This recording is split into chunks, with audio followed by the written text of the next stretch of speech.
A $15 billion industry erased 8 fishing methods from public knowledge. I found them.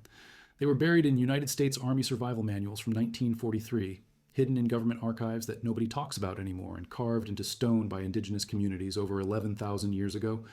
These 8 methods are so effective that the modern tackle industry had to make you forget them to survive. I'm going to show you all 8, every single one backed by named researchers and peer-reviewed university studies. One of them was used by Native Americans for over 11,000 years and produced so many fish that entire civilizations were built around it. Another lets you predict exactly when fish will feed using nothing but the sky and a clock. A third was proven by decades of research to exploit a sixth sense that fish have, one that no modern lure can replicate, and your grandfather already knew how to trigger it without spending a dime. And I am going to be honest with you about which ones actually work and which ones the internet has overhyped, because one of these 8 is genuinely controversial, and most channels will not tell you that. I will. No one is selling this knowledge, no corporation profits. When you use it, that is exactly why it was buried. But the water remembers. Last September, on a muddy creek bank outside of Tyler in East Texas, I met a 73-year-old man who had not bought a lure in over 40 years. He pulled more catfish out of that creek in 2 hours than the guy next to him caught all weekend with a $900 fish finder. When I asked him how, he said, something I will never forget. He said everything you need to catch fish was figured out before electricity existed, and the rest is just expensive packaging. That conversation set me down a path through military archives, indigenous archaeology, and university research labs. What I found changed everything I thought I knew. Welcome to American Fishing, the channel where we rescue the knowledge the industry wanted buried. If you are new here, subscribe and hit the bell so you never miss a single secret we uncover. Now here is what they do not want you to know. The global fishing equipment market generates over $15 billion annually. Shimano alone controls roughly 35% of the worldwide tackle market. Bass pro shops and Cabela's spend millions every year convincing you that the next reel or the next $100 crankbait is the missing piece. But before any of that existed, people caught more fish, more consistently using methods that cost absolutely nothing. And here's the thing that should make you think. What I just showed you about that old man in East Texas, that is just one tiny example. I have gathered everything the tackle shops do not want you to know in the anglers. Vault. The 12 ancestral techniques that outperform any industrial lure on the market. The water reading secrets that professional tournament anglers hide from everyone. The homemade baits that cost pennies and outperform $100 lures every single time. All in one place. No fluff, straight to the point. It is in the first link in the description. But stay with me, because this video is just getting started, and method number 1 alone will blow your mind. Method number 1, stoneweirs and fish traps. In 2022, a team led by archaeologist Kelly Monteleone at the University of Calgary confirmed what may be the oldest fishing technology ever discovered on Earth. Using underwater drones in Shaken Bay off Prince of Wales Island in Alaska, they identified stonefish weirs dating back approximately 11,100 years. That is older than the Egyptian pyramids by over 6,000 years. These were not random rock piles. They were engineered semicircular walls designed so that fish would swim over them during high tide and become trapped as the water receded. Sealaska Heritage Institute President Rosita Worrell stated that it demonstrates Native people had acquired deep knowledge about salmon behavior and migrations, then developed technology to harvest a significant number of them.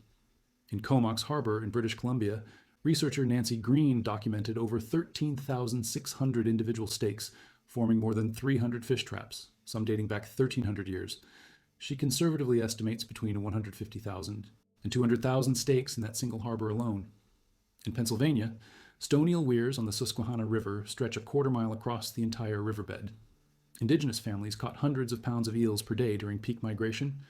The Sebasticook Lake fish weir in Maine has been radiocarbon dated to 3000 BC, older than Stonehenge by 500 years. Cherokee. Communities maintained weirs across the southern Appalachians that were still being used commercially as recently as 1925. Then modern game laws made them illegal, not because they damaged fish populations, because they worked too well, and the rod and reel industry needed you buying gear every season.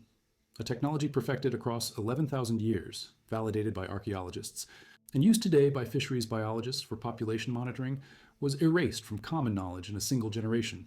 A basic fish finder costs $300 to $1,000.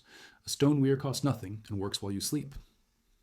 Method number 2, brush piles and underwater structure. Your grandfather did not buy artificial structure from a catalog. He sank Christmas trees, wooden pallets, and fallen timber into his favorite lake spots. And here's the thing. State wildlife agencies across America still recommend this exact practice because the science behind it is undeniable. Fish are not randomly distributed in open water. They concentrate around structure because structure creates the entire food chain. Submerged wood grows algae. Algae feeds aquatic insects. Insects attract bait fish. Bait fish pull in the bass, the crappie, and the catfish you're actually after. Texas Parks and Wildlife actively sinks brush piles in public reservoirs and then publishes the GPS coordinates so anglers can find them for free. The Missouri Department of Conservation has been doing the same for decades. One brush pile in the right location will produce fish consistently for years. You can build one in an afternoon using materials that cost you absolutely nothing. Meanwhile, the industry sells artificial fish attractors for $50 to $200 that do the exact same thing a sunken cedar tree does for free. Your grandfather knew this. Every old-timer on every lake in America knew this. The knowledge was not lost. It was replaced by products designed to solve a problem that never existed. Method number 3, reading water without electronics.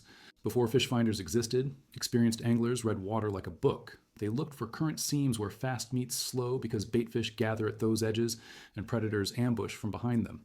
They watched for color changes, revealing depth transitions and submerged structure.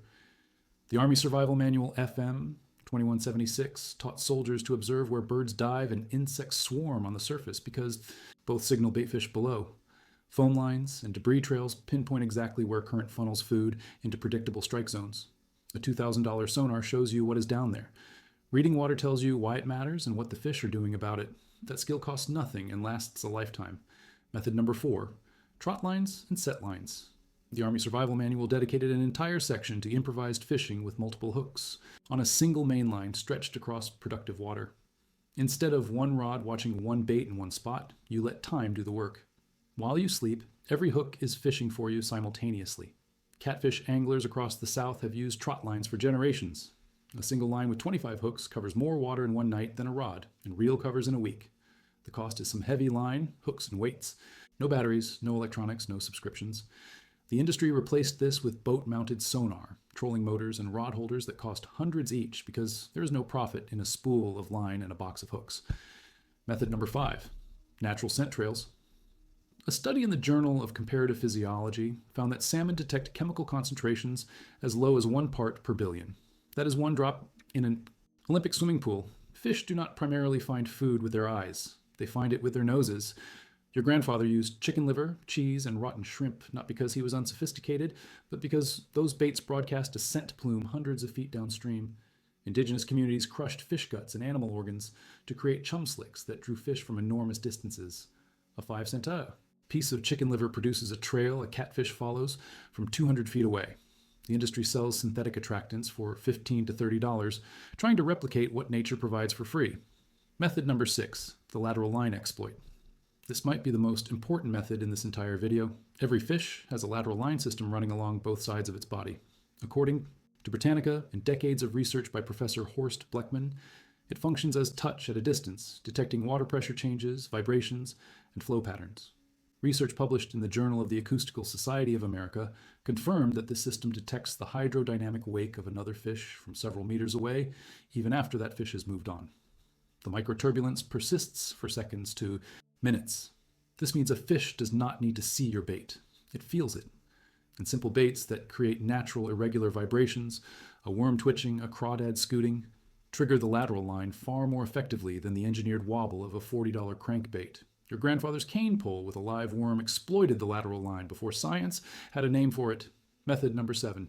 I need to be completely honest with you here because this method is genuinely controversial and most fishing channels will not tell you the full truth. Barometric pressure fishing. The popular claim is that falling pressure triggers aggressive feeding because swim bladders respond directly to atmospheric changes.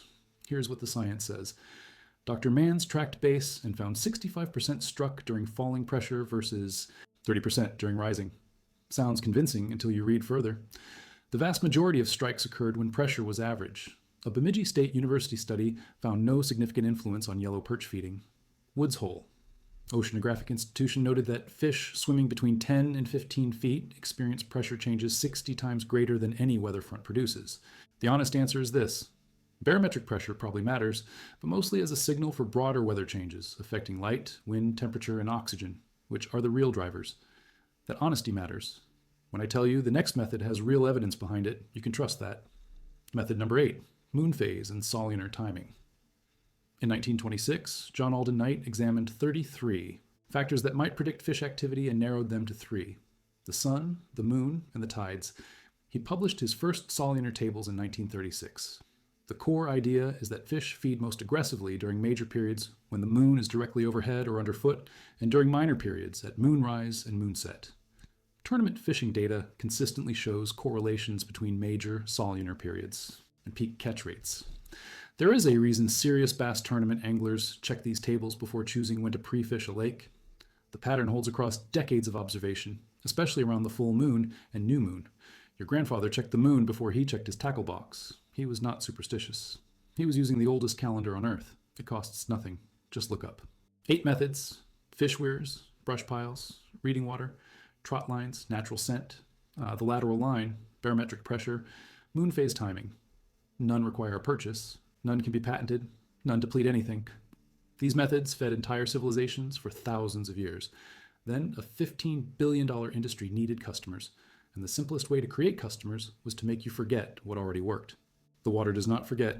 It holds the same currents, the same moon cycles, the same biology it always has, and it is ready the moment you stop depending on gadgets to start listening again. There are 2 kinds of fishing knowledge in this world: knowledge that makes you dependent on a store and knowledge that sets you free. You just received the second kind.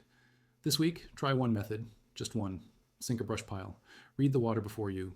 Turn on the fish finder. Check the moon before your next trip. Set a trot line and let it work overnight.